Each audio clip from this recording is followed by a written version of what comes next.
The light in the study always seemed special to me. It fell from the window at an angle, creating a play of shadows and reflections on the bookshelves, reminiscent of a quiet symphony. It was here, in this small space, that I spent most of my time, even after retirement. I am 65 and have spent the last 40 years of my life studying the stars. My name is Bryson Huxley, and I'm a former professor of astrophysics at Augusta University. 3 years ago, I lost Eloise. We had lived together for almost 4 decades. I remember that day with painful clarity, the dim lights of the hospital room, the quiet hum of the equipment, and her hand in mine, gradually losing its warmth. Leukemia took her quickly, leaving me in a daze that never seemed to go away. Our house, a small but cozy cottage with a rooftop observatory that I had attached with my own hands back in the 90s, was suddenly too spacious and empty. Eloise had filled it with life, with her ringing laughter, the smell of fresh baked goods, and the Debussy melodies she often played on the old piano. Without her, it was as if the house had lost its soul. Quentin, our only son, came to the funeral from Boston.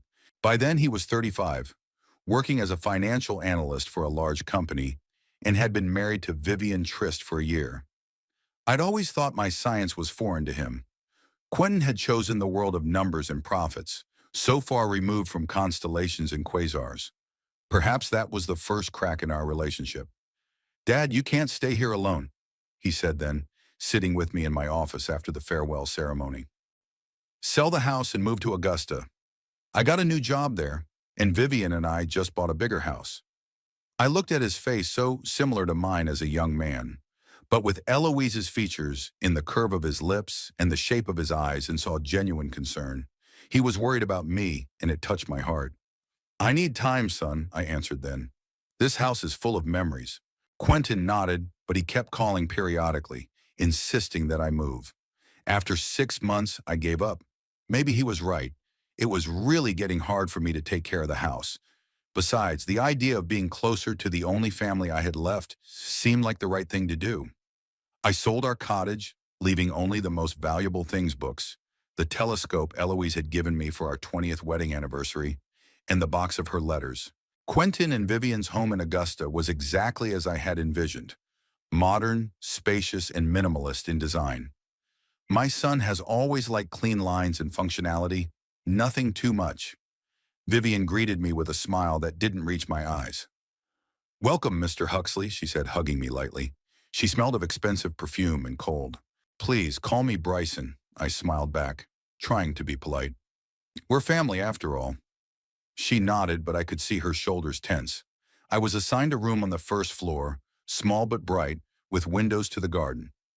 Quentin called it a guest bedroom, though I realized that I was now a regular guest. The first few weeks went relatively smoothly. I tried not to disturb the order of the house, read a lot in my room, or walked around the neighborhood. Augusta is a beautiful city with amazing architecture and lots of parks. I found a small coffee shop not far from home where I could spend a few hours quietly with a book. Gradually, this place became my sanctuary. The changes began stealthily, almost imperceptibly. At first, it was little things. Vivian forgot to call me for dinner if they had guests over, or rearranged my books that I left in the living room. Then came the comments. "Bryson, these old sweaters look so academic," she said at breakfast one day, pronouncing the word academic as if it were something obscene. "Maybe you should update your closet. At your age, it's important to look neat." I nodded, not wanting to start an argument. My sweaters were comfortable and warm. Some of them Eloise had knitted herself. I wasn't about to give them up. Quentin was staying late at work more and more, and when he was home, he seemed to avoid long conversations with me. We were gradually drifting apart, and it hurt me deeply. "Son, why don't we go to the planetarium this weekend?" I suggested one day. "Cerebrum. There's a new exhibit about black holes opening there." He looked at me with some embarrassment. "Sorry, Dad. Vivian and I have plans this weekend. Maybe another time?"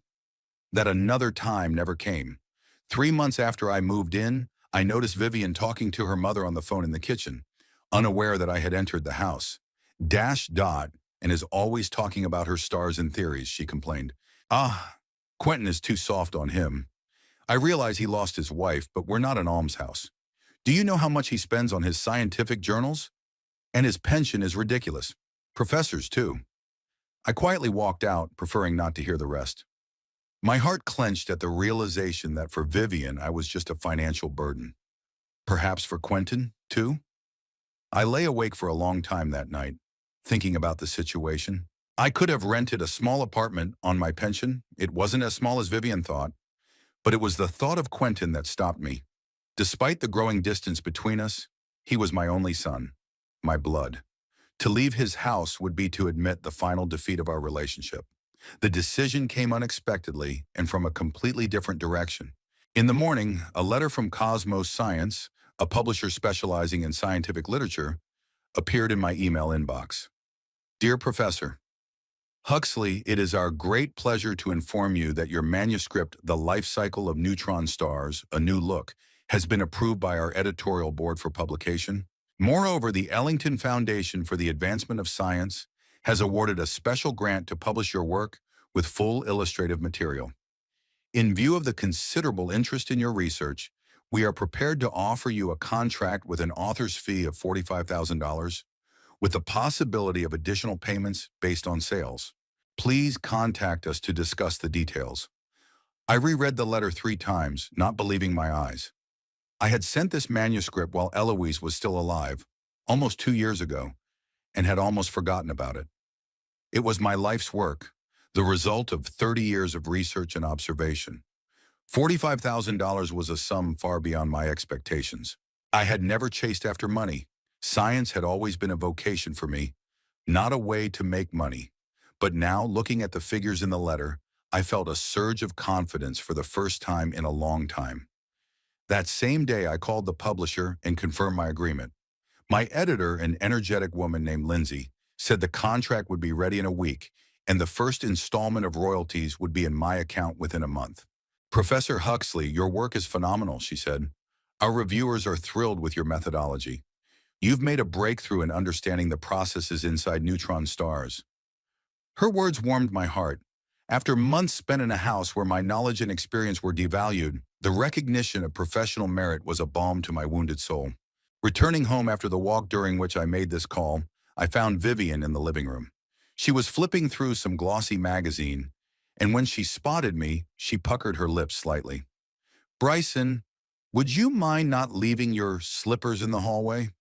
We're having company tonight, and it doesn't look not very presentable. I nodded, picking up my old but comfortable slippers, and suddenly caught myself thinking that I didn't want to tell her about the grant. Not to her, not to Quentin, not yet. Maybe I wanted to surprise her, or maybe something inside me demanded that I keep this little celebration just for myself. Of course, Vivian, I answered calmly. I apologize. There was a flicker of surprise in her gaze. Usually I tried to defend myself or explain my actions. But now, with the newfound mystery inside, I felt different, stronger, freer. I spent the next few days thinking about my next steps. I had to decide how to dispose of the unexpected wealth. I could spend part of it on my own place to live, a small apartment or even a house with room for a telescope. The rest could be invested to ensure a comfortable old age. But there was another thought that kept me on my toes. I could use the money to repair my relationship with my son. Maybe if he learned that I wasn't as much of a financial burden as his wife thought I was, he would treat me differently. Or maybe I could help them buy that country house Vivian was always talking about on the phone with her girlfriends. On the evening of the same day, I received the letter from the publisher. Quentin came home from work earlier than usual. He looked tired, but seemed to be in good spirits. Dad, he said, peering into my room, I have good news. I've been promoted to senior analyst. Congratulations, son. I was genuinely happy. That's wonderful. You've earned it with your hard work. He smiled, and for a moment I saw in him the little boy Eloise and I had raised, full of curiosity and joy. Vivian and I want to celebrate this weekend. We'll have a small dinner for friends and coworkers, he continued. You'll join us, won't you? I nodded, unable to refuse him at a time like this. Sona, sure, I'd love to. When he left, I thought it might be the perfect moment to tell him about my news. A celebratory dinner, everyone in good spirits. Couldn't be better. The next morning, however, Vivian ruined those plans with a single phrase. "Quentin, could you talk to your father about dinner?" She said at breakfast without even looking at me. "I think he'd be bored with our friends. Besides, the Delanceys are bringing their father, and I don't want Bryson to feel obligated to entertain him all evening." Quentin faltered, throwing me an awkward look. "Dad, you won't be offended. It's really going to be mostly a work circle. Lots of talk about finances." I felt something snap inside. They didn't want me at their table, ashamed of me in front of their friends. "Of course, son," I replied, trying to keep my dignity. "I understand. Maybe I'll go to that new Italian restaurant everyone's talking about." Vivian raised an eyebrow slightly. "Bella Notte? It's pretty expensive, Bryson." Her words sounded like a warning: don't spend money you don't have. If she only knew. "Don't worry, Vivian," I smiled. "I can afford a nice dinner once a month." There was a flicker of doubt in her eyes, but she didn't say anything. The contract from the publisher arrived 5 days later, and I signed it in the same coffee shop that had become my refuge. The first installment of the royalties, $15,000, was due in my account 2 weeks after I signed it. I began cautiously planning my future by looking at real estate listings in Augusta. A small house on the outskirts of town, with a garden and an attic that could be converted into an observatory, caught my eye. Its cost was quite reasonable, given my new financial capabilities. Meanwhile, the situation at Quentin's house was becoming increasingly tense. Vivian was no longer hiding her irritation at my presence. Her comments became increasingly direct and blunt. "Bryson, you left your glasses on the coffee table again," she said one evening. "And those cookie crumbs. Could you be a little neater? This isn't a college dorm." I apologized, cleaned up after myself, tried to take up as little space as possible, but it wasn't enough. I saw Vivian whisper something to Quentin as I entered the room, and how he avoided my gaze. My son came to me less and less often just to talk. Our conversations were reduced to brief exchanges of phrases over breakfast or dinner. I tried to get through to him, asking about work, suggesting we go out together, but he always found reasons to refuse. "Dad, I have a lot of work to do right now with this promotion," he would say. "Maybe when things settle down." I nodded understandingly, though something inside me died with each such refusal. The publisher kept his word. Exactly 2 weeks later, the promised $15,000 appeared in my account. I immediately contacted a realtor about the house I had my eye on. It was still available, and the agent offered to show it to me in the next few days. Sure, I agreed. "How about tomorrow, 10 o'clock in the morning?" We made the appointment, and I felt an unprecedented surge of energy. For the first time in a long time, I was making a decision that depended entirely on me. It was an intoxicating sense of freedom.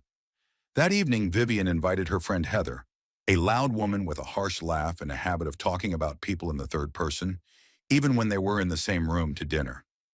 "Does the old professor still live with you, Ijuri?" she asked over dessert, looking at me with ill-concealed curiosity. "That's very kind of you, Quentin.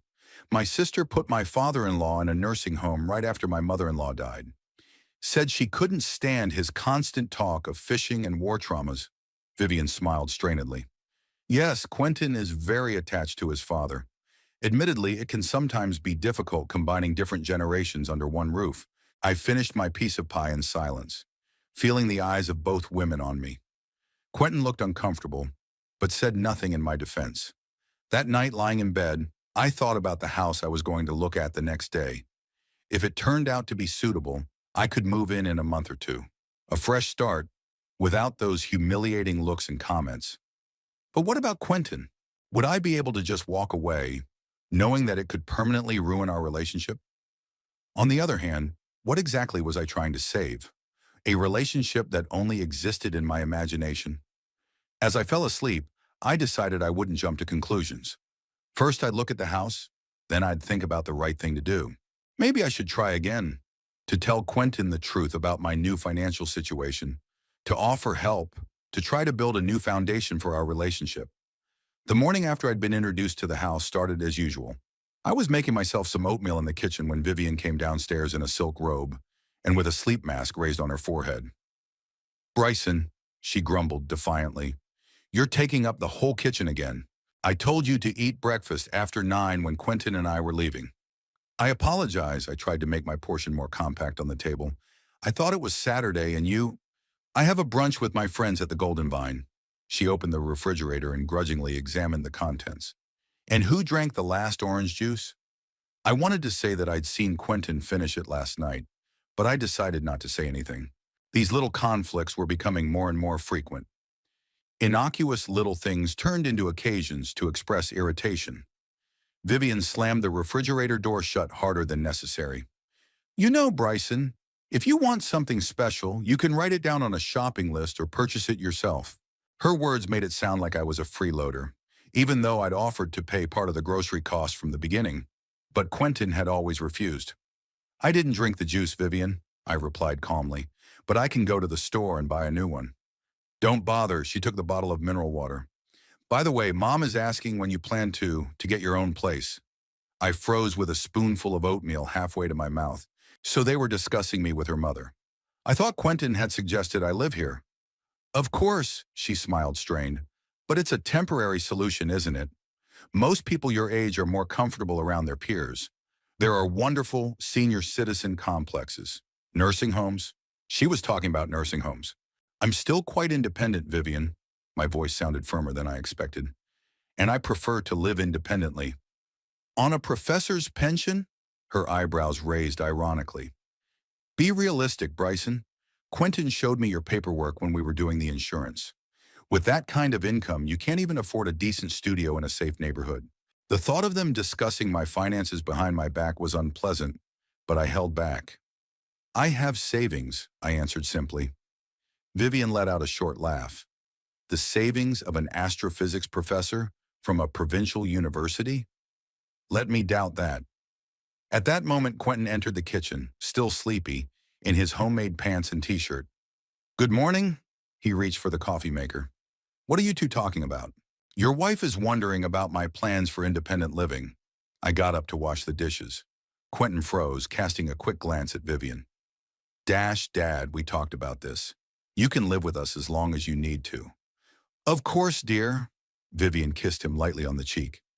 I'm just concerned about your father's comfort. He's hardly comfortable living with a young couple.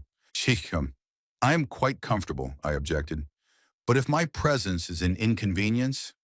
No inconvenience at all, Quentin answered quickly, but I could see his shoulders tense. Vivian slipped past me toward the kitchen exit. I have to get ready. She turned around in the doorway.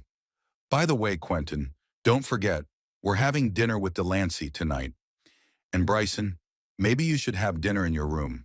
It's a business meeting. When she left, my son and I remained in an awkward silence. I was finishing the dishes, and he was warming milk for coffee. She didn't mean anything bad, Quentin finally said. It's just that Delancey is my new boss, and Vivian is nervous. I understand, I replied, wiping my hands with a towel. Don't worry about it. In the back of my mind, however, I knew that this was just another attempt to isolate me, to make me invisible in their house. After breakfast, I went to my room and opened my laptop. The letter from the publisher confirmed that the second installment of the royalties, an additional $15,000, would arrive on my account in a week. I began to make a list of necessary actions, to contact a realtor, to look at housing options, to think about buying a new car to replace the old Ford. The sound of an incoming message interrupted my musings. Una Baird, the realtor I'd talked to earlier, was offering to look at a small house on the east side of Augusta. 2-story cottage with attic, perfect for someone with your interests. The attic could be converted to a personal observatory, she wrote. I immediately agreed to a meeting the next morning, feeling a rush of excitement. For the first time in many months, I saw a concrete opportunity to regain control of my life. In the evening, I actually stayed in my room, hearing the sounds of a dinner party from the dining room. Laughter, clinking glasses, lively conversation. No one called me to join them. Not even Quentin stopped by to see if I had eaten. I spent the next morning with Una, touring the house, which exceeded all expectations. As I stood in the spacious study with panoramic windows, looking out over the small but manicured garden, I felt I had found my place. I'll take it, I said, and Una brightened. Wonderful. The owners want a quick deal so we can start the paperwork today. In 2 or 3 weeks, the house will be all yours. I returned to Quentin's house feeling like I had embarked on a new path. That feeling immediately evaporated when I heard Vivian talking on the phone in the kitchen. It's just unbearable, Lauren. You know, Quentin and I were planning a trip to Europe this summer, but now all the money's going to support his father. She obviously didn't hear me come in. No, he's not even offering to help with expenses. Sitting in his room, reading his science journals and thinking that the food on the table appears magically. I froze in the hallway, feeling the blood rush to my face from humiliation. Do you know how much his medication costs? She continued. And the electricity he burns with his reading lamps until late at night? Honestly, sometimes I think... She stopped suddenly, noticing me in the doorway. There was a second of embarrassment on her face, but she got over it quickly. Lauren, I have to go. I'll call you later. She disconnected her phone. Bryson, I didn't hear you come in. Obviously, I replied dryly. The awkward pause lingered for a moment before I turned around and headed for my room. I heard Vivian say something after me, but I didn't turn around. Over the next few days, the tension in the house became almost palpable. Vivian avoided direct contact with me, and if we were in the same room, she was exaggeratedly polite and cold. Quentin seemed oblivious to what was going on, or chose to ignore the situation. He came home from work increasingly late and immediately shut himself in his office, citing work projects. A week later, the second installment of my fee arrived, and I began actively preparing for the move. I visited a furniture store to choose a few items for the new house: a desk, bookcases, a comfortable chair. Then I went to a car showroom, where I had long ago noticed a silver Porsche, an elegant, stylish car that has always attracted my attention. The decision came spontaneously. I was not a person who attached importance to status things, but the thought of a new car as a symbol of freedom and independence was unexpectedly attractive. Good afternoon, sir, the consultant greeted me. What can I do for you? I'd like to buy a Porsche, I said, pointing to the silver car in the window.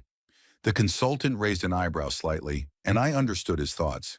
An elderly man could hardly afford such a car, but his professionalism prevailed. Excellent choice, sir. Would you like to take a closer look at the model? 2 hours later, I was signing the purchase papers, agreeing to pick up the car in 3 days. The price was considerable, but considering the grant, quite acceptable. When I got home, Quentin was waiting for me in the living room. He looked worried. Dad, can we talk? I sat down across from him, preparing for an unpleasant conversation. Of course, son. Is something wrong?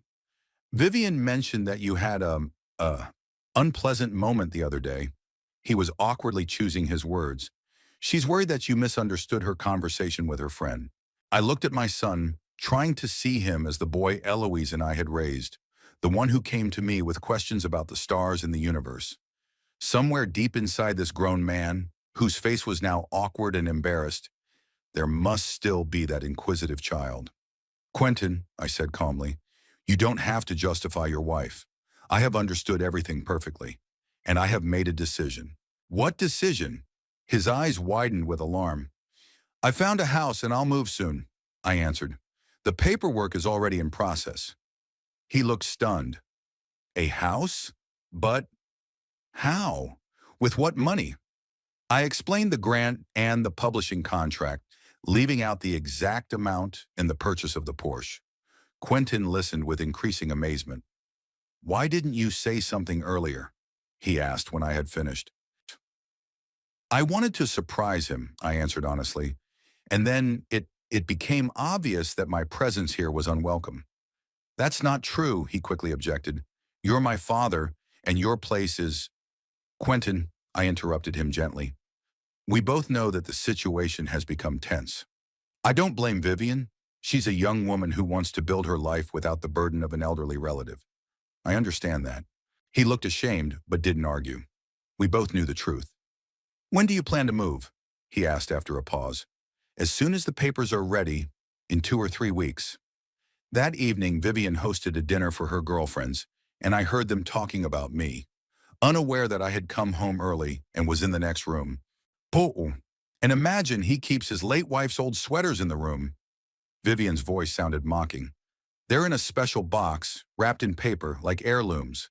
Quentin says it's sentimentality, but I think it's just unhealthy. Oh my God, that sounds creepy. Like a horror movie, laughed one of the women. It is, said Vivian. And this endless talk about the stars. I'm ready to scream every time he starts. Did you know that 100 light years away? She parodied my voice, making it shaky and senile. Poor Vivian. How long do you plan to put up with this? Until Quentin realizes that his father must live separately. I'm alluding to a nursing home. He'll be much better off there, with people of his age and income level. I quietly retreated toward the exit, feeling humiliation replace cold determination. Eloise's sweaters were sacred to me, the last material connection to the woman I loved. And my talk of space, are they really that tedious? I always thought I was sharing something amazing, wonderful. In that moment, I finally realized I'd made the right choice. I'll pick up my Porsche in 3 days and move into my own house in 2 weeks. And I would never again let anyone humiliate me or devalue what I hold dear. When I finally picked up my new car and got behind the wheel for the first time, the feeling was inexpressible, a mixture of elation and a strange melancholy. Eloise would never see me in that car, never make a joke about midlife crisis at 65. But I had to move on. And this silver Porsche symbolized my new beginning. I didn't show the purchase to Quentin and Vivian right away, leaving the car in the mall parking lot. It wasn't the time for revelations. First, I needed to finalize the formalities of the house and prepare for the move. In the meantime, I secretly started packing my things, preparing for a new chapter of my life. Looking at Eloise's old photos, books, and scientific journals, I realized that I was leaving behind more than just a place. I was saying goodbye to the illusions of family intimacy I had cherished for so long. 2 days before the house paperwork was finalized, Vivian announced that she was throwing a party to celebrate Quentin's promotion. My son had been promoted to deputy finance director, a significant promotion he deserved after years of hard work. There will be about 50 people, Vivian informed me when we bumped into each other in the kitchen. The most important people in the company, key partners. By the way, she paused as if she'd just remembered something inconsequential. Quentin insists that you attend too. I could clearly hear the disapproval in her voice, but I decided to ignore it. Of course I'll be there. I'm proud of my son's accomplishments. Vivian smiled strainedly. Just keep in mind that the conversations will be mostly about finance. Investments, topics, not the most interesting for a scientist. You might want to leave early. I understood this transparent hint, but only nodded. The thought of moving into my own house soon gave me the strength to bear these small jabs patiently. For the next 2 days, the house became a chaos zone. Flowers, dishes, and rental furniture were being delivered. Vivian ran everywhere, giving instructions to the hired organizers and occasionally raising her voice if something didn't go according to plan. On the morning of the party, I met with Una Baird to sign the final papers for the house. Congratulations, Professor Huxley. She smiled as she handed me the keys. This beautiful house is now officially yours. The heavy antique keys on a simple metal ring felt like a symbol of a new, independent life in my hand. I felt a strange excitement. For the first time in a long time, I had my own space where no one would look at me with annoyance. When do you plan to move in? Una asked. In the next few days. The furniture will be delivered next week. When I returned to Quentin's house, I found the party preparations in full swing. The living room had been transformed. Floral arrangements, elegant table settings, a professional bartender preparing cocktails. Vivian was directing the process with the look of a military commander before a decisive battle. Oh, Bryson, she said, noticing me. I was just about to talk to you about your place at the table. We'll put you with Robert and Jennifer. I think you'll be more comfortable with them. I raised my eyebrows in surprise. Robert and Jennifer? You invited them? Of course I did. It's an important event for Quentin. Robert wasn't my biological son. He was Eloise's second husband, whom she'd met when Quentin was 3. The fact that Vivian was putting him on the same level as me was distasteful. Vivian. Robert is Quentin's stepfather. I'm his father. She waved her hand carelessly. Of course you are. I meant Robert raised him. You've been so busy with your science all these years. That was a deliberately cruel blow. Yes, after my divorce from Eloise, I couldn't spend as much time with my son as I wanted. But I never missed an important event in his life and called every week. I'll be wherever Quentin puts me, I replied coldly and headed toward my room. That evening, I put on my best suit, a dark blue one with a barely visible plaid, and the tie Eloise had given me, a dark maroon one with little silver constellations. When I came downstairs, the guests had already begun to arrive. Quentin, elegant in a new gray suit, was greeting them at the entrance. When he saw me, he smiled. "Daddy, you look great." He hugged me. "Come on, I'll introduce you to my colleagues." The next hour passed in small talk. I met several company executives and their spouses. Most were polite, although they clearly didn't know what to talk about with an elderly astrophysics professor. Vivian was radiant in a tight black dress with an open back, charming the guests with her smile and wit. Every time our gazes crossed, her smile became strained, but she quickly looked away. After the formal toasts and congratulations, the atmosphere became more casual. I found a quiet corner by the window and watched what was happening. Quentin looked happy among his colleagues, who seemed to genuinely respect him. At one point, I noticed a middle-aged man standing nearby looking at me intently. When our gazes met, he raised his glass in greeting and approached. "Professor Huxley?" "Bryson Huxley, the author of the paper on neutron stars." I nodded in surprise. "Yes, that's me. And you are?" "Lawrence Kowalski, theoretical physicist at Princeton. Your work on the gravitational influence of neutron stars made a huge impression on me in graduate school.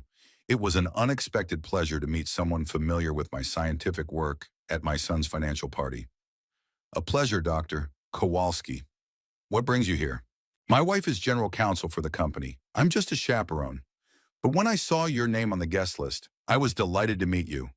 We got into a fascinating conversation about the latest discoveries in astrophysics. For the first time in a long time, I felt in my element, discussing topics that really excited me. Our conversation was interrupted by the sound of breaking glass.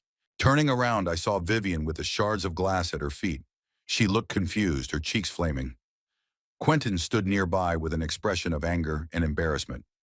"It's nothing," Vivian announced with a strained smile. "Just an embarrassment." The waiter rushed to clean up the shards, and Vivian quickly headed for the second floor. Quentin followed her, and muffled voices came from upstairs. They were clearly arguing. After a while, both returned to the guests, trying to pretend that nothing had happened, but the atmosphere had visibly changed. I noticed that Vivian occasionally cast unhappy glances in my direction, especially when she saw that I was still talking to Lawrence.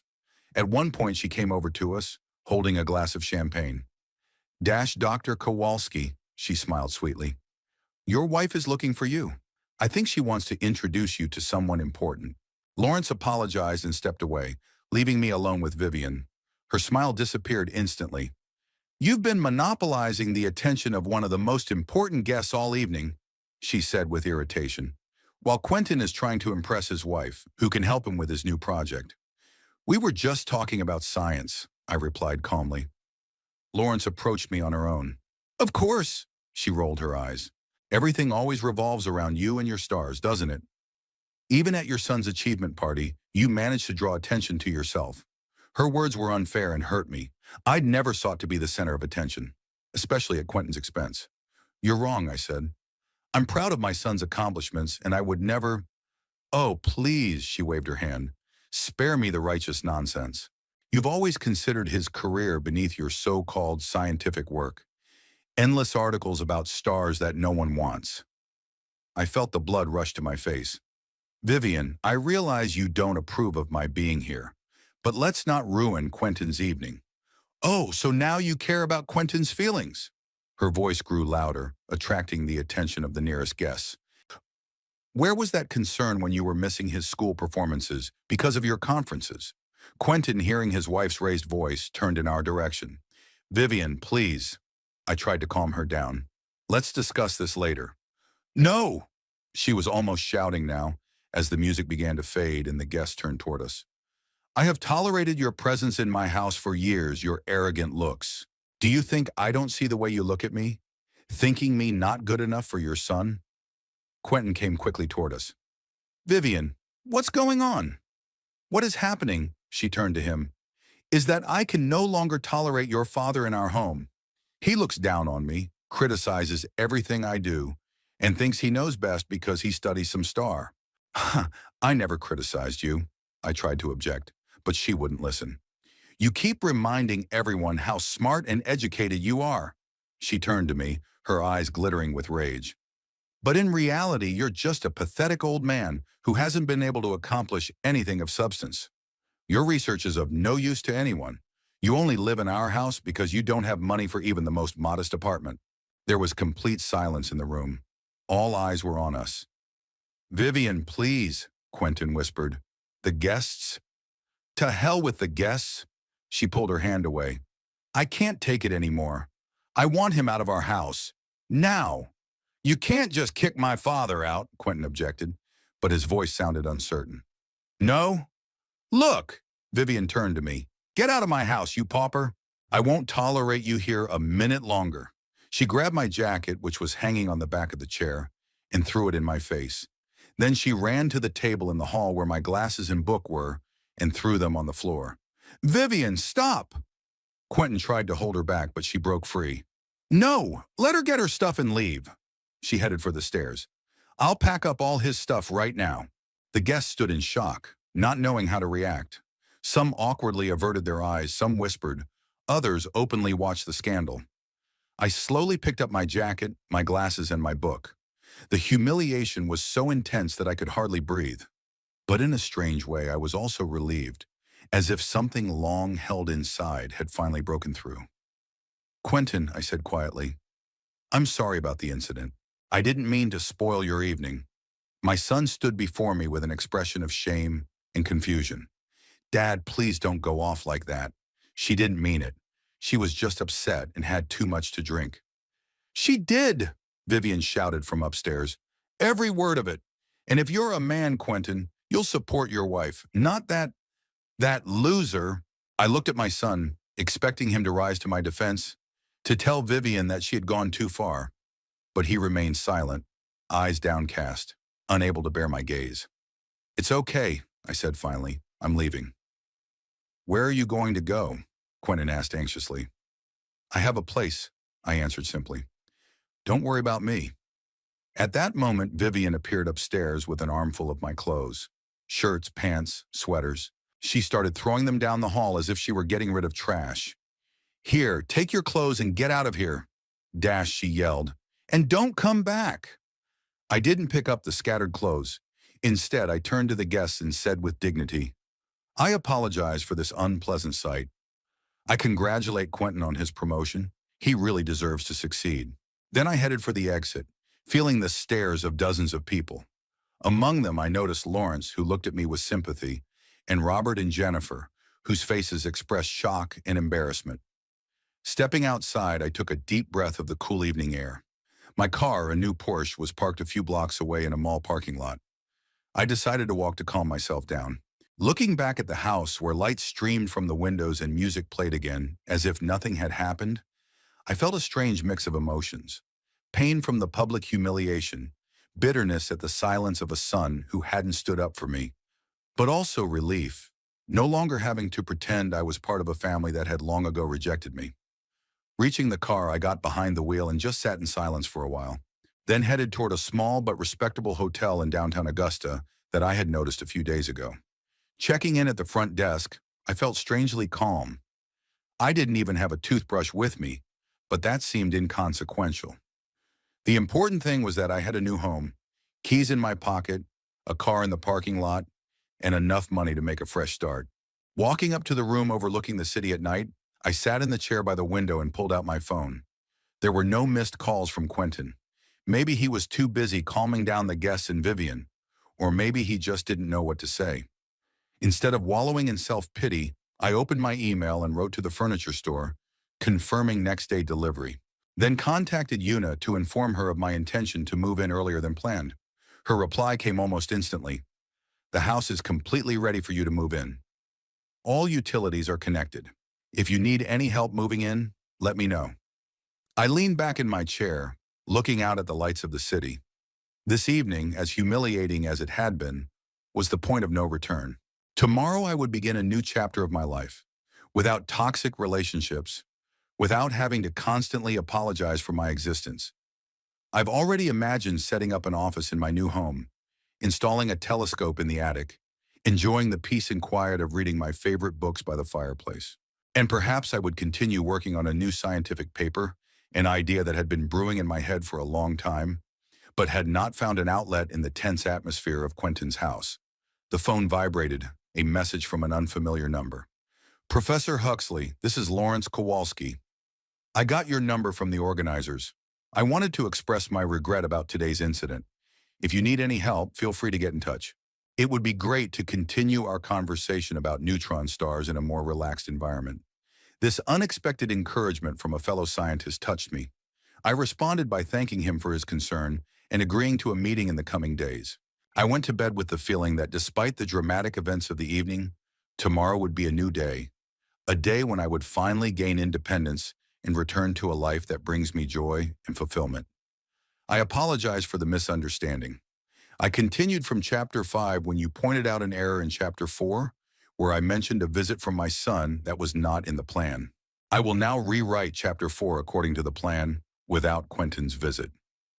The first morning in the new house began with silence. Not the silence of strained silence or awkwardness that had been constant companions to my life at Quentin's house, but a real calm silence filled with sunshine and the promise of new possibilities. I woke up in the bedroom with only the bed so far, brought in yesterday from the furniture store after my call from the hotel. The blank walls and lack of curtains strangely did not evoke a sense of incompleteness. Rather, they seemed like a blank canvas ready for a new painting of my life. It had been 3 days since that unfortunate evening when Vivian had publicly humiliated me and thrown me out of the house. In that time, Quentin had called twice, first apologizing for his wife's behavior, then asking where I was staying and if I needed help. I answered briefly, not going into detail about my new home or financial situation. Let it remain a surprise when I arrived to pick up the rest of my belongings. Once down on the first floor, I walked around the empty rooms, enjoying the sound of my own footsteps on the wooden floor. The kitchen, though lacking in appliances, looked spacious and bright. The living room with the fireplace looked as if it were waiting for bookcases and a comfortable armchair. The study with its panoramic windows already looked like the perfect place to work. "Welcome home, Bryson," I said aloud, and the words echoed through the empty rooms. The first order of business was to furnish the house with at least minimal furniture and buy the essentials. Most of the deliveries were scheduled for next week, but there were a few things I could buy today. As I walked outside, I looked at my silver Porsche gleaming in the morning sun. This car had become for me not just a means of transportation, but a symbol of a new life. A life without compromise and humiliation. My first stop was a large shopping center on the outskirts of Augusta. I bought everything I needed for the kitchen: dishes, cutlery, a kettle, a coffee maker. Then I went to the appliance department, where I chose a refrigerator, stove, and washing machine with next-day delivery. In the home textile store, I spent almost an hour choosing curtains, bed linens, and towels. The saleswoman, a middle-aged woman with a pleasant smile, patiently helped me combine colors and textures. "Moving?" she asked as I paid for an impressive stack of purchases. "Yes," I replied with a smile. "Starting a new chapter." "Well, good luck with your new home," she nodded good-naturedly, "and come back again if you need anything to make it cozy." By noon, the trunk of my Porsche was filled with purchases. I drove them home, organized them as much as I could without furniture, and decided it was time to pick up the rest of my personal belongings from Quentin's house. I called my son to warn him of my visit, but no one picked up the phone. Leaving a message, I got behind the wheel and headed toward their house, feeling strangely excited. It was the first time I drove there knowing that I would never return as a resident of that house again. As I pulled up to the familiar street, I saw that only Vivian's car was parked in the driveway, so Quentin was still at work. Part of me hoped to avoid seeing my sister-in-law, but another part of me recognized the inevitability of this conversation. I parked the Porsche in front of the house, in the same spot where my old Ford usually parked. The car was eye-catching, elegant, expensive, not at all in keeping with the pauper image Vivian had created in her imagination. No sooner had I gotten out of the car than the front door of the house opened, and Vivian appeared on the doorstep. She froze, looking at me with undisguised amazement. Her eyes flicked from me to the Porsche and back again, as if she couldn't believe what she was seeing. "Bryson?" There was disbelief and confusion in her voice. Is that, is this your car? Hello, Vivian. I nodded. Yes, this is my car. I've come to pick up the rest of my things, if you don't mind. She silently stepped aside, letting me into the house. I noticed that there were still signs of the Saturday night party in the living room. A few forgotten glasses, crumpled napkins on the table. Quentin's at work, Vivian finally said, following me. He'll be sorry he missed your, meeting. I made my way to my former room, where most of my things were already boxed up, probably by Quentin after I left. On the bed were the very shirts and sweaters that Vivian had so theatrically thrown down the stairs. I can help you carry your things to the car, Vivian offered, suddenly obliging. Her tone was strikingly different from the way she'd spoken to me 3 days ago. Thank you, but I'll be fine, I replied, picking up my books from the bedside table. She shifted uncomfortably in the doorway, clearly unsure of what to say next. Bryson, about the other night, she finally started. I wasn't myself. Too much champagne, the stress with organizing the party. I said a lot of things I didn't mean. I continued to methodically pack my bags without answering. And that car, she made an uncertain gesture toward the window facing the street. I didn't know you. I mean, Quentin never mentioned that I had money. I finally looked at her. Yes, Vivian. Shortly before the scandal, I received a grant to publish my research paper. $45,000. And I also bought a house on the east side of town. Her eyes widened and her face showed a range of emotions, surprise, disbelief, and then something like calculated interest. A house? But this, it's wonderful, Bryson. She tried to smile. Quentin will be so happy for you. We both will be. And you know, now that you have your own place, maybe we could structure our relationship differently, in a more mature. I silently folded the sweaters into my suitcase, including the very wool cardigan Eloise had knitted me for our 25th anniversary. The one Vivian had called old and shabby in front of her friends. Sirenoi. You could come over for Sunday lunches, Vivian continued, not embarrassed by my silence. Quentin always said how important family traditions were to him, and with your new position, you might even be able to help us organize a vacation next year. We've long dreamed of traveling in Europe. Vivian, I finally interrupted her, closing my suitcase. I came for my things, not for a new relationship. Her face paled slightly, but she quickly pulled herself together. Of course, I realize you need time. That night was a terrible misunderstanding. But we're a family, Bryson, no matter what. Family? I looked at her with genuine surprise. Vivian, you called me a beggar and threw away my things in front of 50 people. Quentin didn't say a word in my defense. What kind of family is that? People say and do stupid things in anger. She moved closer, her voice softer. I was wrong, and I admit it. Quentin also regrets not intervening. But can't we put it all behind us? Especially now that your financial situation has changed. And then I realized exactly what had happened. The car, the house, Grant. Suddenly, I went from a burden to a potential source of support, from a pauper to a respectable man of means. I don't think you quite understand, Vivian, I said, picking up my suitcase. It's not about money, it's about respect. It's about the way you've treated me all this time, and the way my own son lets you do it.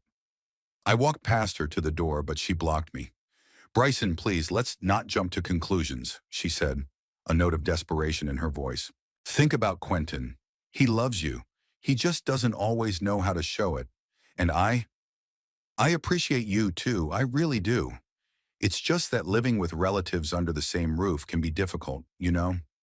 I gently but firmly moved her out of the way.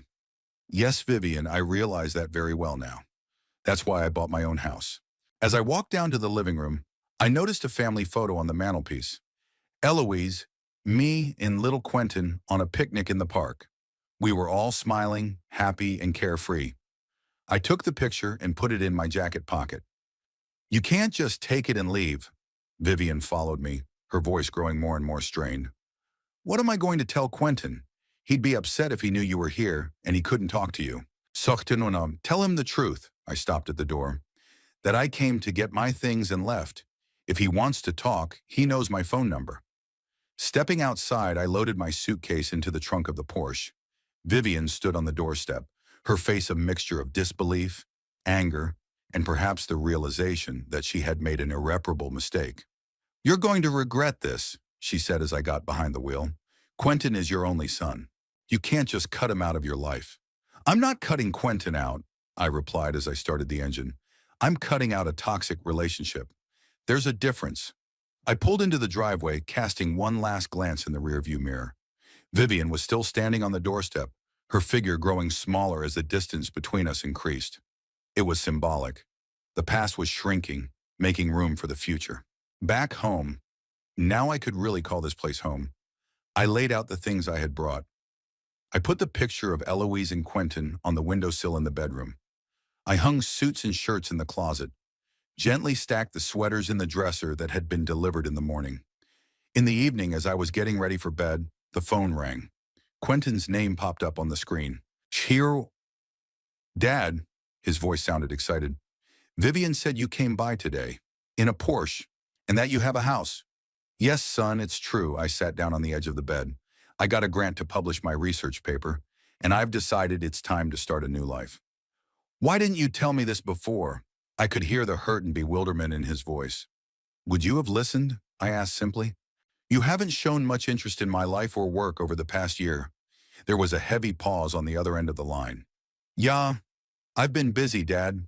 Work, career, family commitments." "I understand, Quentin," I said softly. "You have your own life, and now I have mine too. But we could, I mean, now that you have your own house, we could see each other more often. We could have dinner together. You could come visit us and we could come visit you." I heard his words echoing Vivian's suggestions. Family dinners on Sundays, the semblance of a normal relationship, and all this only after they learned of my new financial situation. "Quentin," I said after a pause, "what happened at the party can't just be forgotten or pretended it didn't happen. Dad, Vivian wasn't herself. She had too much to drink. She was nervous about the important guests." "It's not just about that party, son," I interrupted him. "It's about the way you both treated me all this year. The fact that you let your wife humiliate me day after day and never stood up for me. It's not fair." His voice grew harsher. "I was caught between two fires, trying to please both of you. And in the end, I didn't please either of you." I sighed. "Look, Quentin, I'm not saying we can't repair the relationship. I'm just saying it's going to take time and a sincere desire on both sides. Not because of money or convenience, but because of genuine affection." "I'll call you the other day," he said after a pause. "We have to talk in person. It's important." "Of course," I agreed. "I'll be waiting for your call." After talking to my son, I couldn't sleep for a long time. Part of me wanted to believe that our relationship could be restored. The other part remained skeptical, remembering how easily he'd succumbed to Vivian's influence, and how quickly his attitude toward me had changed after news of my financial situation. But today I decided to focus on the positive changes. I had a beautiful new home, a dream car, financial independence, and the freedom to pursue what I truly love: science and astronomy. I looked out the window at the starry sky, feeling truly free for the first time in a long time. Free from humiliation, from having to adjust to other people's expectations, from feeling that I was superfluous in my own son's life. Whatever the future brought, I was ready to face it on my own terms, with the dignity and confidence of a man who had finally found himself. It had been a month since I had moved into my new home. Gradually, the empty rooms were filled with furniture, books, and personal belongings, transforming from an impersonal space into a real home.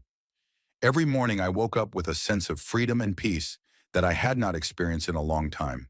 My daily routine was a matter of rising early, having a strong cup of coffee on the terrace overlooking the garden, then working in my office until lunchtime. After a light lunch, I usually went for a walk in the neighborhood or to the library. Evenings were devoted to reading or stargazing. The attic, as I had planned, became a small observatory. Specialists installed a sliding roof and a platform for a telescope. Now, on clear nights, I could spend hours observing constellations, nebulae, and galaxies, taking notes for a new paper I was beginning to work on. It was scientific work that brought meaning back into my life. I pulled out of the archives the research I had set aside after retirement and found that many of the ideas were still relevant today.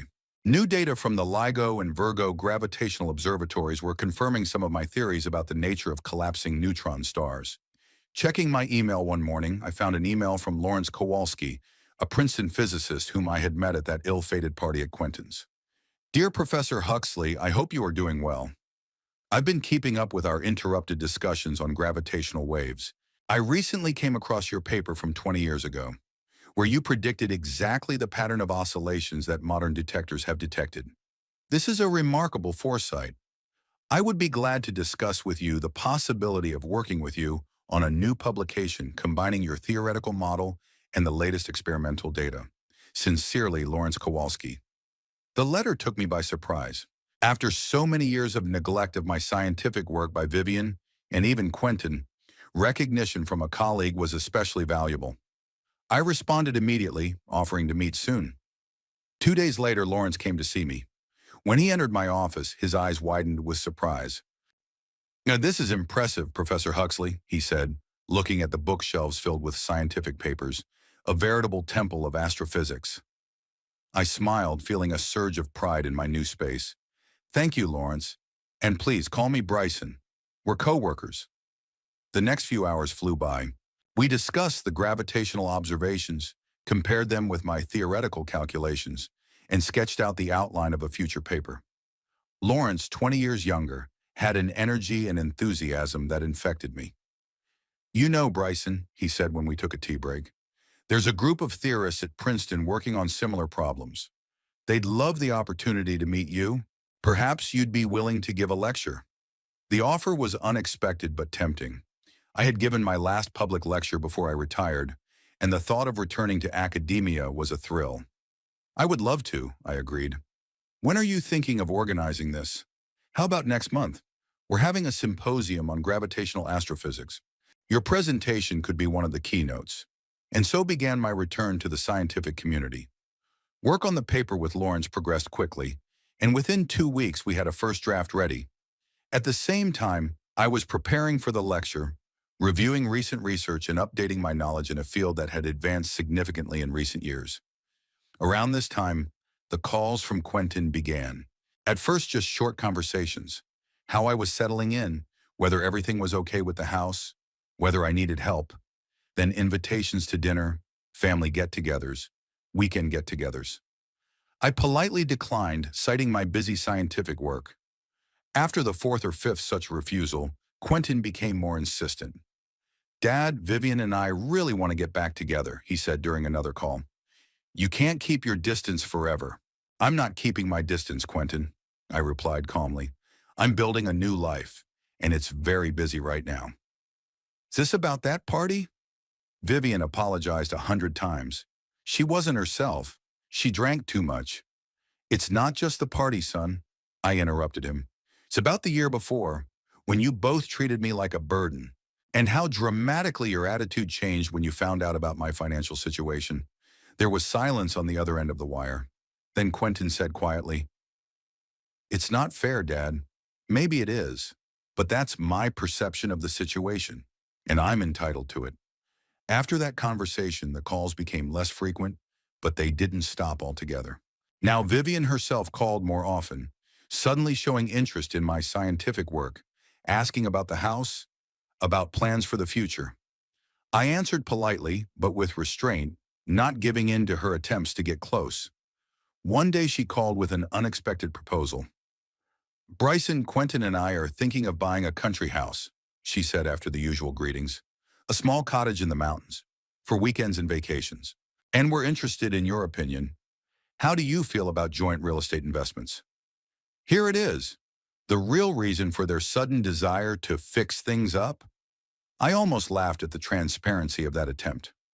"I'm afraid, Viviane, I'm not interested in joint investments," I answered. "One house is quite enough for me. But think how wonderful it would be. Family weekends in the mountains, fishing, barbecues. Quentin has always dreamed of a place where the whole family could get together. If Quentin dreams so much about it, why didn't you buy a country house before?"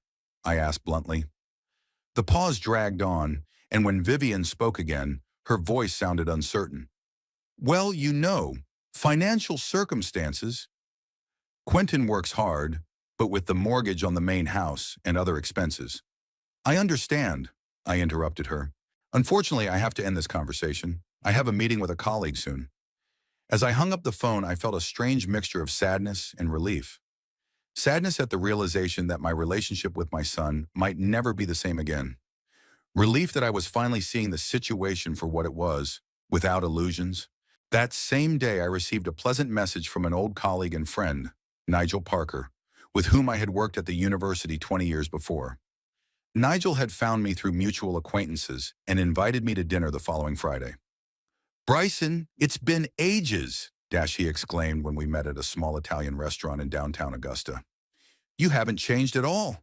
Nigel was lying, of course. We'd both aged considerably since we'd last seen each other, but there was a genuine warmth behind his words that I'd been missing lately. "You look great too, Nigel," I smiled, shaking his hand.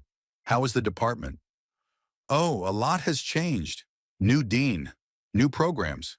But the essence remains the same. Young minds hungry for knowledge, and us old professors trying to channel their energies." We spent the evening reminiscing about old times, discussing the latest scientific trends, sharing stories about colleagues and students. At one point, the conversation turned to my current work, and Nigel became interested. "You know, Bryson, we have an astronomy club at the university for advanced undergraduate and graduate students," he said, pouring wine into our glasses. "They'd be thrilled if you'd agree to give them some classes or seminars. Informally, of course, just to share experiences, discuss interesting problems." I found the offer appealing.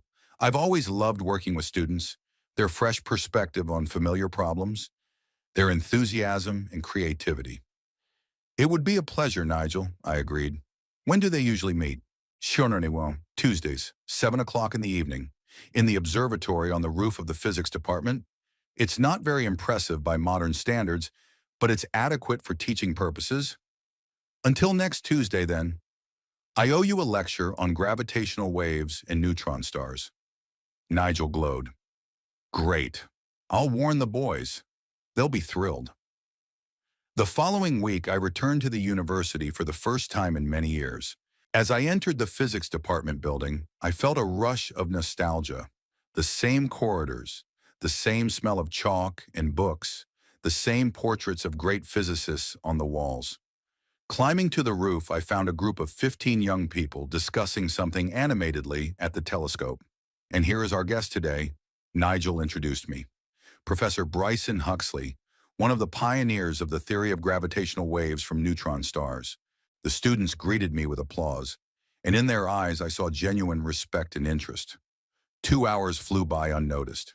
I talked about my research, answered questions, and discussed the latest discoveries in the field. Young people listened with genuine attention, asked deep, thoughtful questions, and offered their own ideas. At the end of the meeting, a young woman, a graduate student named Melanie, approached me. "Professor Huxley, your lecture was terrific," she said enthusiastically. "I'm just working on my dissertation on the effects of massive neutron stars on the space-time continuum. Would it be possible to consult with you on some questions?" "Of course," I agreed. "Come to my house at any convenient time. I have a small observatory in the attic where it will be convenient to discuss your research." Thus began my new hobby of mentoring. Soon, not only Melanie, but also other students from the astronomy club began to visit me regularly for consultations, discussions, and joint observations. My home in the evenings was often filled with young voices, arguing about the nature of black holes, theories of dark matter, and the possibility of traveling through moleholes. This new environment brought fresh energy into my life. I felt needed again. My knowledge and experience were valued. My ideas inspired a new generation of researchers. The contrast with the atmosphere of neglect I had experienced at Quentin's house was stark. 2 weeks after my first lecture at the university, I traveled to Princeton at the invitation of Lawrence Kowalski. I gave a talk at a symposium on my model of the gravitational oscillations of neutron stars and was greeted with great enthusiasm by the academic community. After the talk, the editor of the prestigious scientific journal Astrophysics Today approached me with a proposal to publish an extended version of my paper. During the post-symposium buffet, I met several distinguished scientists working in related fields. Particularly interesting was my conversation with Dr. Elena Morozova, a specialist in quantum gravity. Your model agrees surprisingly well with our recent experimental data, she said, studying the graphs I showed her on my tablet. We could join forces to create a more complete picture of the processes inside neutron stars. So we formed a small research group, including myself, Lawrence, Elena, and two other young scientists from Princeton.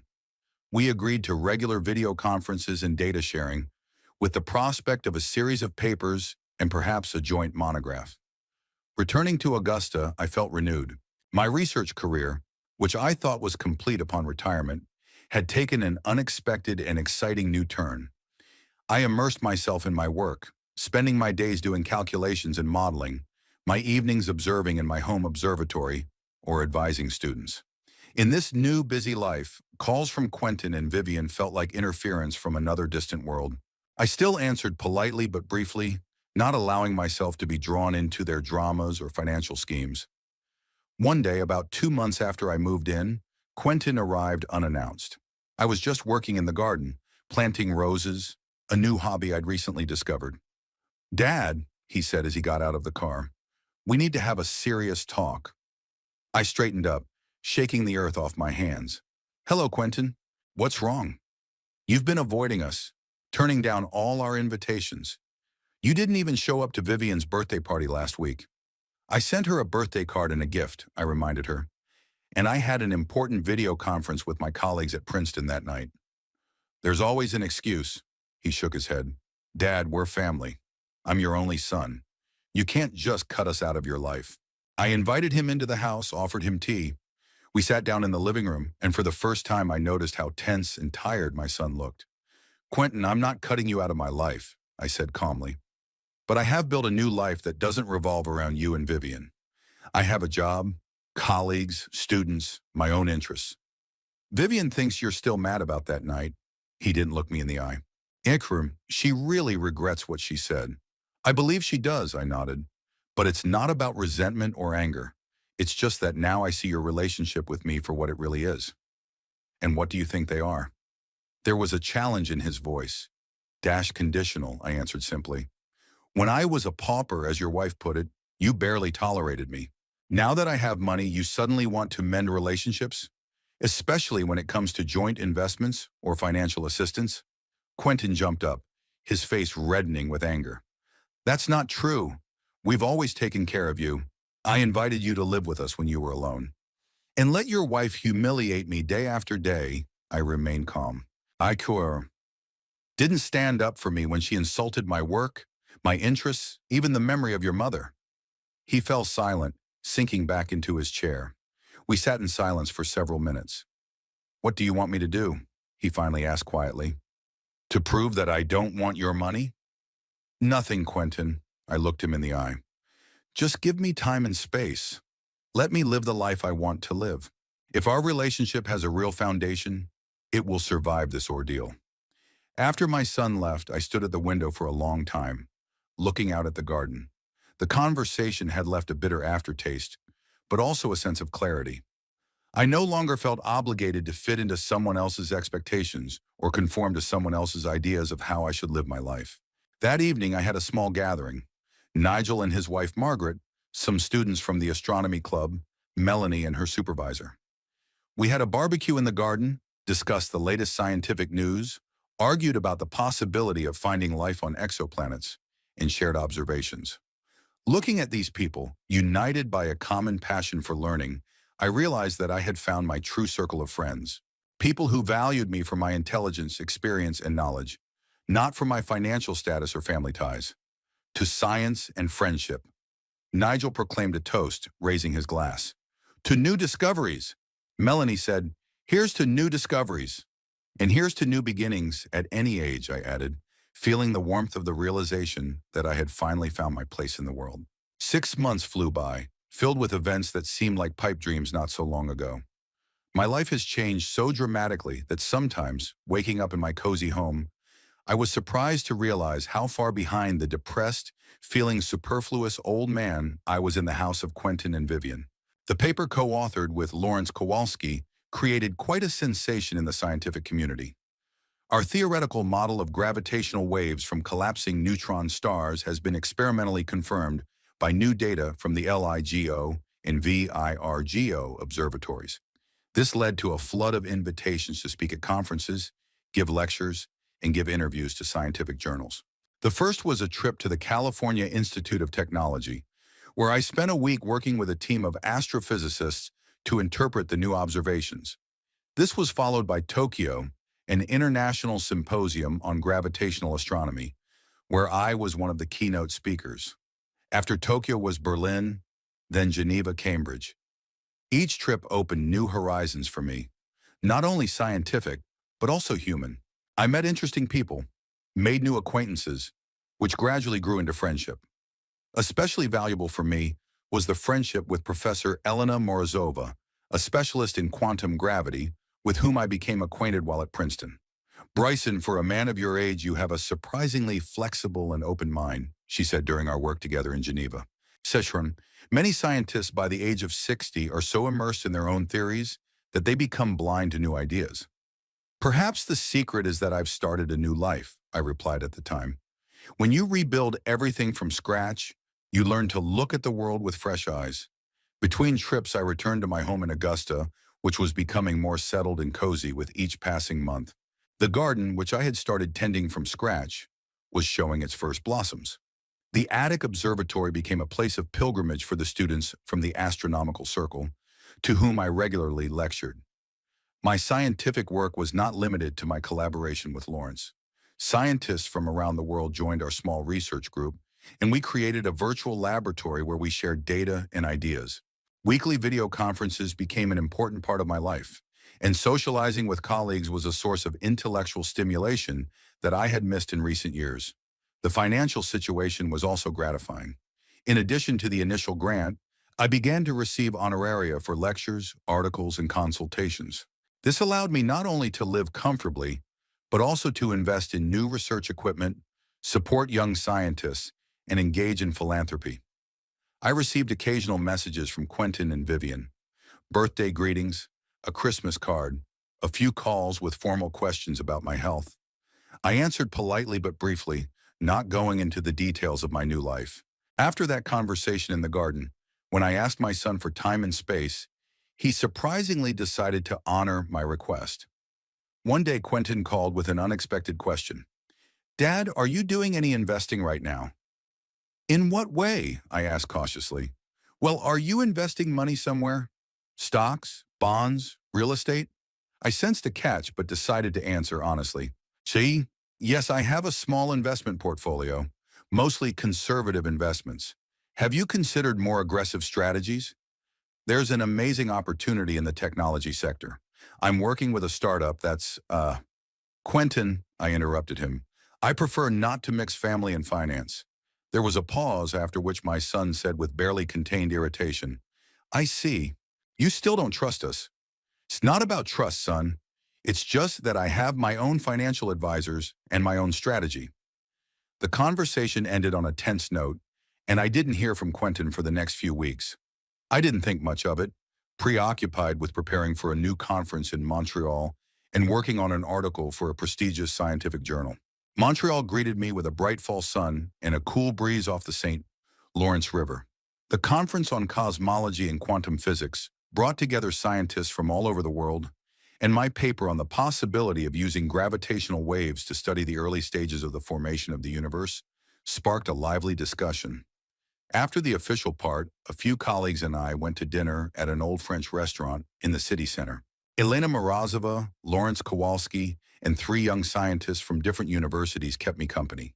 The conversation flowed naturally from scientific topics to more personal ones, and I found myself thinking that for the first time in many years, I felt part of a real community where I was appreciated and accepted. "Bryson, you should definitely come to Moscow next year," Elena said as we ordered dessert. "We are going to have a big symposium on gravitational physics, and your participation would be invaluable." "I'd love to," I smiled. "I've never been to Russia, although I've always wanted to see the Pulkovo Observatory." "Oh, we'll arrange a tour to Pulkovo and to the Special Astrophysical Observatory in Karachay-Cherkessia. There is the largest optical telescope in Eurasia there." Elena was full of enthusiasm. At that moment, my attention was drawn to a couple entering the restaurant. A man and a woman, well-dressed, clearly not on the best of terms with each other. They were arguing muffledly about something. It was only as they passed our table that I was surprised to recognize them as Quentin and Vivian. They didn't notice me, absorbed in their conversation, and the maitre d' escorted them to a table in the opposite corner of the room. I sat with my back to them, but I could see their reflection in the large mirror on the wall. "Is something wrong, Bryson?" Lawrence asked, noticing my confusion. "No, nothing's wrong," I answered, trying to stay calm. "I just suddenly saw someone I knew. I didn't tell him it was my son and his wife.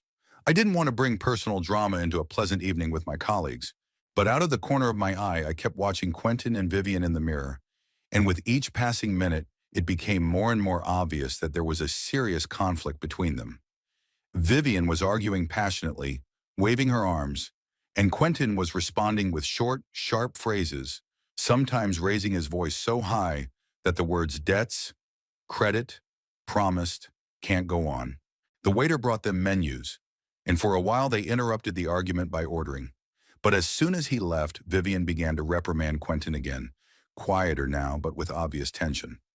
Elena, noticing my distraction, delicately turned the conversation to a topic that didn't require my active participation, discussing with the others the details of the upcoming conference in Bern.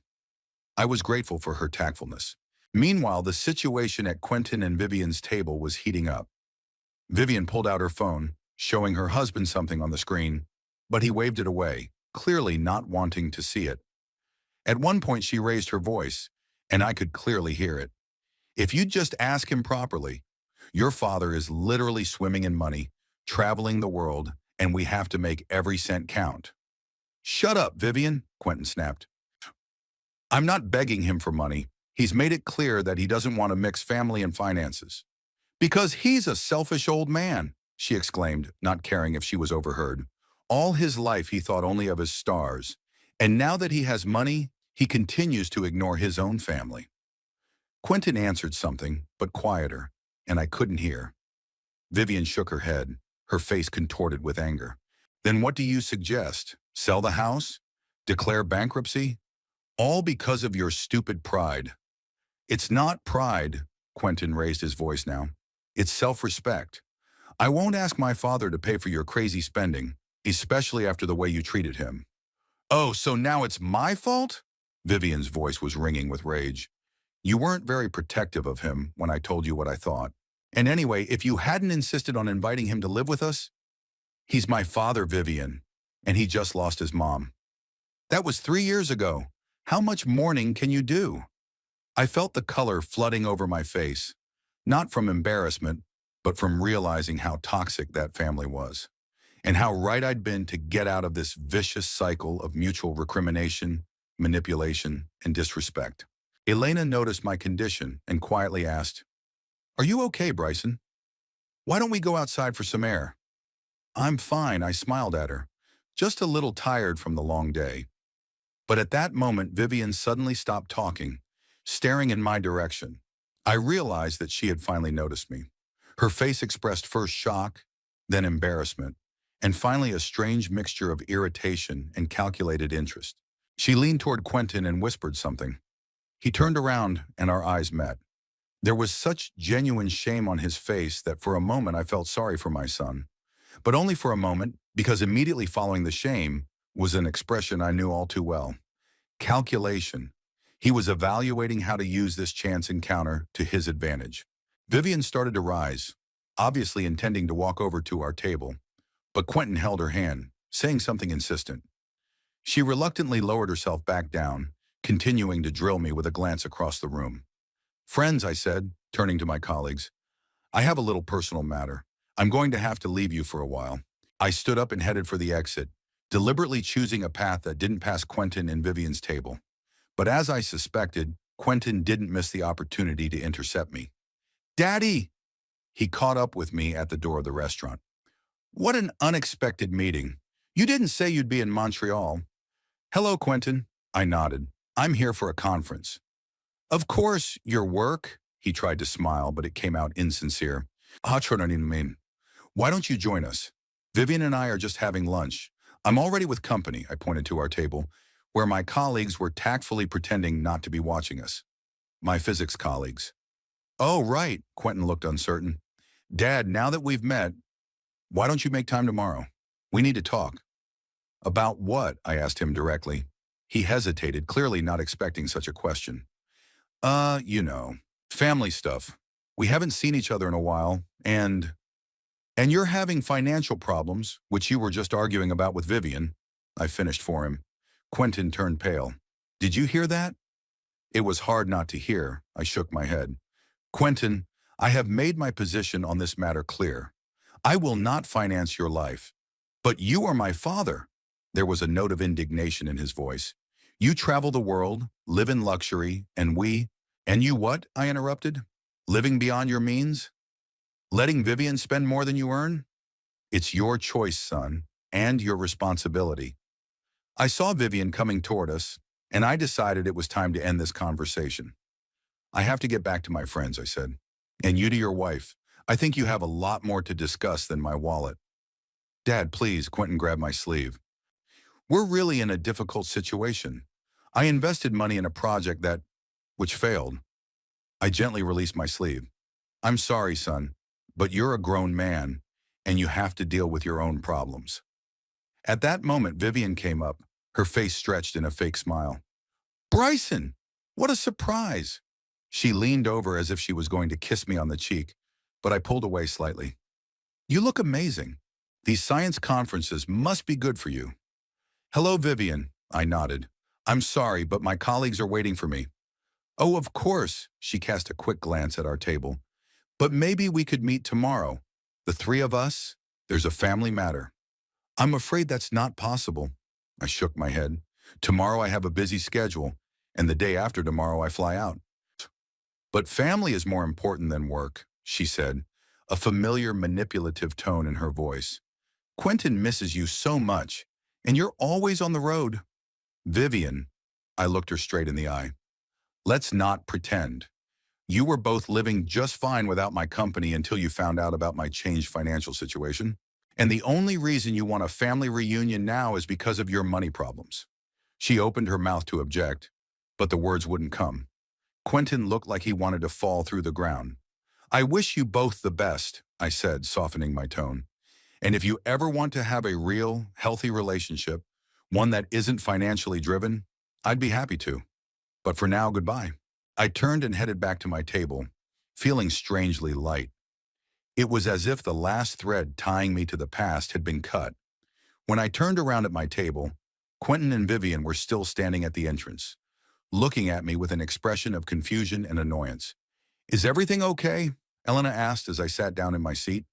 More than okay, I smiled. I was just closing a long-standing question. Then I propose a toast, Lawrence raised his glass. To new horizons and old friends?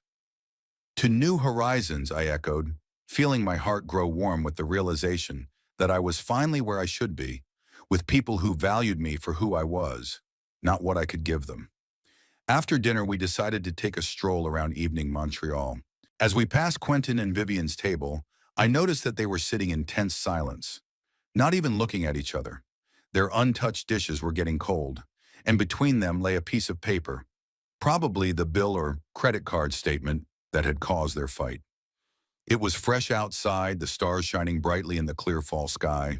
I walked beside Elena, discussing the prospects of our joint project, and felt the past getting farther away with every step, lost somewhere behind me, among the lights of the night city. Look, Bryson, Elena pointed to a particularly bright star. Sirius, the brightest star in our sky. And part of a double star system, I added, looking at the twinkling point of light. Awesome. Two stars orbiting around a common center of mass, influencing each other but still retaining their individuality. Like a good relationship between people, she remarked with a smile. Exactly, I agreed. Like a good, healthy relationship. We continued our walk, discussing plans for future research, conferences, possible joint projects. There was a whole world of possibilities, new discoveries, and genuine human connections ahead. And I was ready to face it with an open heart, leaving the toxic past behind.